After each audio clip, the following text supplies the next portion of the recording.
दोस्तों, हमारे पुराने ग्रंथों में बहुत से राज दफन हैं। कई लोग महाभारत और रामायण जैसी ग्रंथों को एक झूठ का नाम देते हैं, लेकिन कहीं न कहीं वे गलत साबित होते हैं।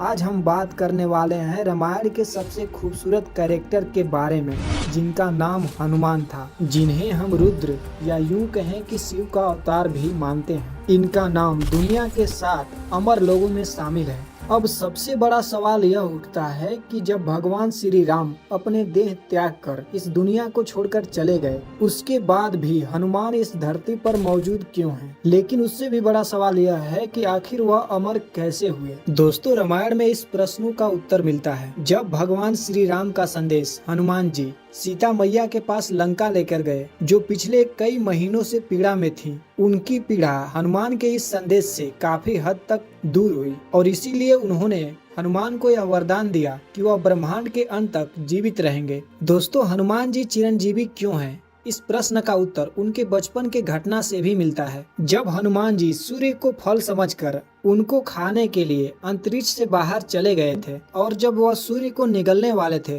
तभी इंद्रदेव ने अपने वज्र से उनके ऊपर प्रहार किया, जिससे वह बुरी तरीके से घायल होकर के धरती पर आ गिरे। हनुमान जी इतनी बुरी तरीके से घायल हो चुके थे कि उनका बच पाना भी संभव नहीं था। तब पवन देव, जो हनुमान जी के पिता भी कहे, अर्जुन को कोई हरा नहीं पाया।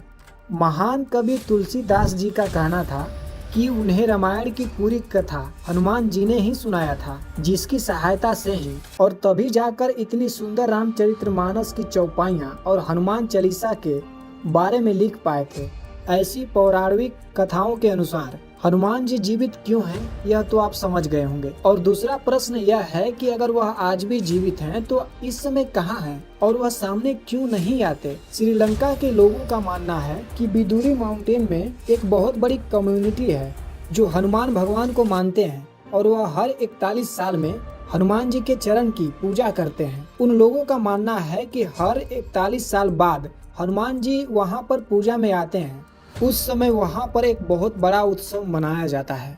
उसके साथ ही यह भी माना जाता है कि रामेश्वर धाम के पास गंधमाधव पर्वत में हनुमान जी अपने तपस्या में लगे हुए हैं। वहीं श्रीमद् भगवत पुराण के अनुसार हनुमान जी आज भी किंग पुरुष में जीवित हैं। तीन पुरुष आज भी तिब्बत में पहाड़ी को कहा जाता है। वहीं कुछ पौराणिक कथाएं यह भी कहती हैं कि जब रावण को मारने के बाद श्री राम अयोध्या से अपने देह त्याग कर स्वर्ग लोक जाना चाहते थे, तो हनुमान जी ने पूरी अयोध्या को घेर रखा था।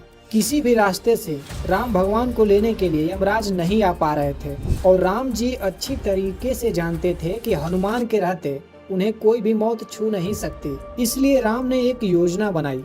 उन्होंने अपनी अंगूठी सरयू नदी में डाल दी और हनुमान से कहा कि वह अंगूठी सीता की आखिरी निशानी है और हनुमान जा करके उस अंगूठी को सरयू नदी से निकाल कर लेकर आए। हनुमान जी ने ऐसा ही किया, लेकिन सरयू नदी में वह अंगूठी को ढूंढते ढूंढते वह पहुंच गए पाताल और वहां उनकी मुलाकात हुई भगवान शिव के गले की शोभा बढ़ाने वाले वासुकी से। और वासुकी ने उनसे पूछा कि वह यहाँ क्यों आए हैं, तो हनुमान जी ने उन्हें पूरी कहानी बताई। तब वासुकी ने एक और इशारा किया, देखो वहाँ श्री राम की अनगिनत अंगूठियाँ पड़ी हुई हैं। तुम श्री राम के किस अंगूठी को लेने आए हो, तुम स्वयं जाकर ढूंढ लो। हनुमान जी जब करीब गए तो उन्होंने देखा कि हर अंगूठी एक के ऊपर एक पड़ी हुई है और उन अंगूठियों का एक बहुत बड़ा पहाड़ बना हुआ है और हर अंगूठी दिखने में एक जैसी है। सब पर राम लिखा हुआ था। हनुमान जी ने यह पहचान लिया कि हर एक अंगूठी श्री राम जी की है, लेकिन इसके पीछे का रहस्य न जान पाए।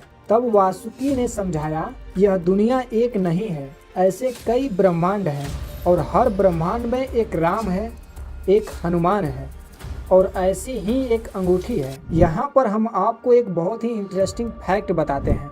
अगर आपको लगता है कि मल्टी यूनिवर्स का कॉन्सेप्ट सबसे पहले मार्वल की मूवी ने समझाया है, तो आप कुछ हद तक गलत हैं, क्योंकि वासुकी जी ने मल्टी यूनिवर्स के इस कॉन्सेप्ट को रामायण में बहुत पहले ही समझा चुके हैं। और आपको एक और इंटरेस्टिंग फैक्ट बताते हैं कि हनुमान से जो बात कर रहे थे वासुकी, वह खुद भी अमर हैं और वह जब तक जिएंगे जब तक शिव भगवान जीवित हैं। और भगवान शिव के बारे में कहा जाता है कि ब्रह्मांड जब खत्म होगा तभी भगवान शिव की मृत्यु होगी और भगवान हनुमान भगवान शिव के अवतार ही हैं। अब तक आप समझ ही गए होंगे कि आखिर हनुमान जी अमर क्यों हैं। अब यह सवाल उठता है कि हनुमान जी किसकी प्रतीक्षा में रुके हुए हैं, क्योंकि श्री राम तो चले गए। तो हम आपको बता दें कि हनुमान जी को भगवान विष्णु की सबसे आखिरी अवतार कल्कि का इंतजार है। वह रुके हुए हैं कि कल्कि की सहायता से कलिराज, जो कि एक राक्षस होगा, उसका अंत कर सके। और हम सब ने सुना है और हनुमान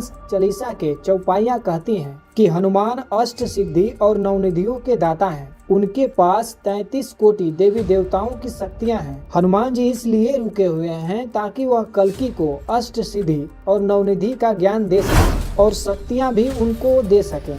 वैसे दोस्तों, यह जानकारी आपको जानकर कैसा लगा कमेंट में जरूर बताइएगा और इस वीडियो को एक लाइक और चैनल को सब्सक्राइब करके ही जाइएगा। मिलते हैं नेक्स्ट वीडियो में एक नई जानकारी के साथ। धन्यवाद।